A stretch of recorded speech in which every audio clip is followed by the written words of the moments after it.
The feeling of debt can be crushing. Many people across the United States face this feeling for their entire lives and are never able to get out of debt. But financial freedom is not impossible. I'm going to show you 5 ways to get out of debt that you can employ right now.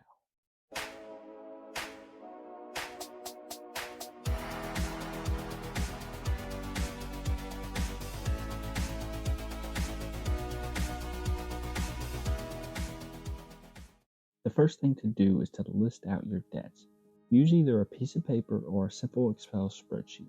You have debt to pay, so there is no need to pay for a subscription for a service that you could do on your own for free. List all of your debts in broad categories like credit card debt, student loan debt, mortgage debt, business debt. Include on this list the amounts of each debt, as well as the interest rate or average interest rate being charged. Then determine whether these debts are good debts or bad debts based on your habits and what you are using them. Then number them in the following order, from the bad debt with the smallest amount to the bad debt with the largest amount, then the good debt with the smallest amount to the good debt with the largest amount. In the case of a tie in the amounts, put the highest interest rate first. Imagine your debt as a mountain of snow. You are standing on top with a little tiny snowball. What would happen if you started to roll that snowball down the mountain? The snowball method consists of paying the minimum amount on all loans as you normally would. However, you will be budgeting more than that depending on your current financial situation. If you cannot afford that, then use any extra money that you may receive, whether it's gifts, tax refunds, or bonuses. Use the extra money that you receive to pay extra on the first loan on your list, which should be the smallest bad debt. Once the smallest loan is paid off, then use the amount you are paying for that loan and add it to the loan number 2. This means you'll pay off that loan a little bit faster. Then, once that loan is paid off, combine it with loan 3 and so on. This method may seem slow at first since you really aren't doing much different, but will speed up the repayment of your higher loans. This obviously takes a pretty good level of discipline in order to not use that extra money for fun, and to also not to continue to layer debt on top of your already established loans. Now imagine that you are standing at the bottom of the mountain of snow. You notice that there it looks funny at the top. It's an avalanche coming right toward you. Notice how the avalanche takes out the trees and the snow higher up on the mountain first, and then makes its way to the lower trees and eventually you. Rearrange your list to have the loans with the higher interest rates at the top and the lowest rates at the bottom. You can further prioritize them with bad debt first, then good debt, but the interest rates should follow that order. Now employ the same strategy as the snowball method.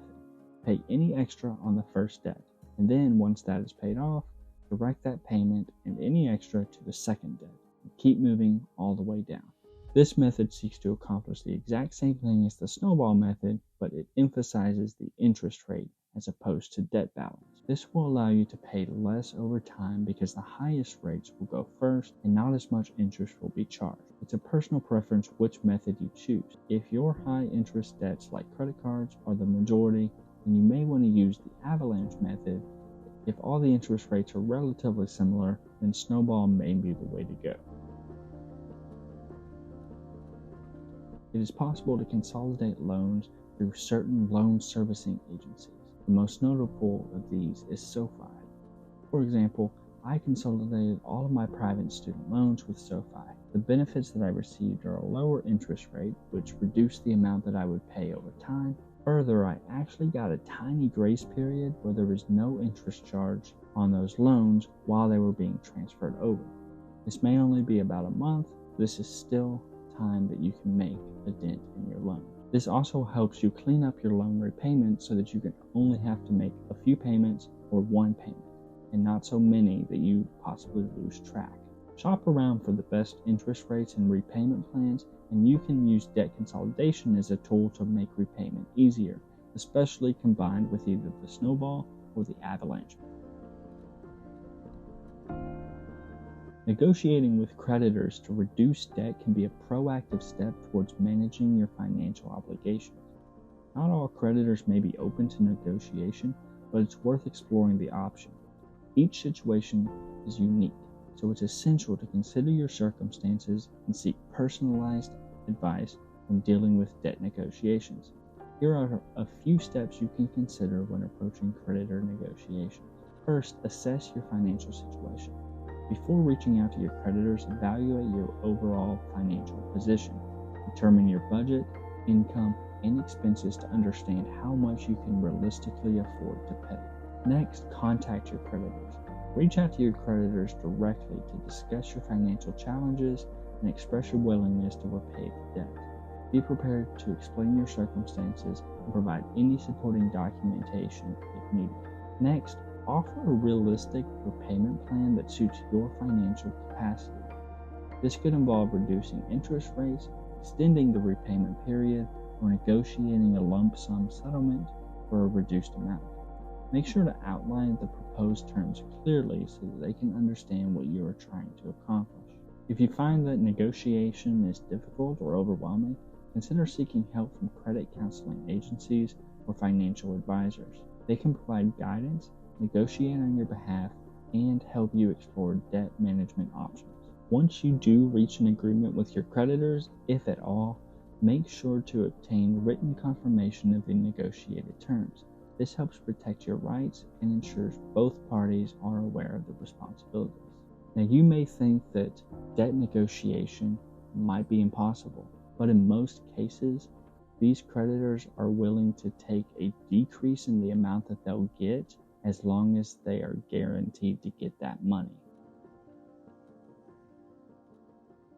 While broad student loan forgiveness may still be up in the air, there are still certain forgiveness programs that are possible. The biggest of these is the Public Service Loan Forgiveness Program. The Public Service Loan Forgiveness Program is a federal program in the United States designed to help individuals working in public service jobs to repay their student loans. Under this program, borrowers who make 120 qualifying loan payments while working full-time for a qualifying employer as a government or nonprofit organization may be eligible to have the remaining balance of their direct loans forgiven. It is important to meet all the program's requirements and submit the necessary documentation to participate in PSLF successfully. If you are in a government or nonprofit organization, then it might be a good idea to look into these requirements and see if you meet them. The rules have recently been changed to be more beneficial as well, so definitely take advantage of that if you qualify.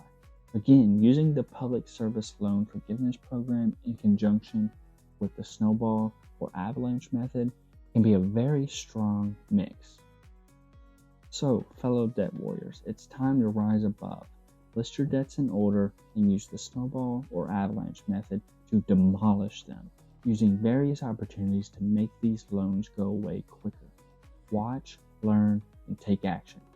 Smash through those financial barriers, claim your freedom, and never look back. Remember to hit that like button and subscribe for more empowering financial videos.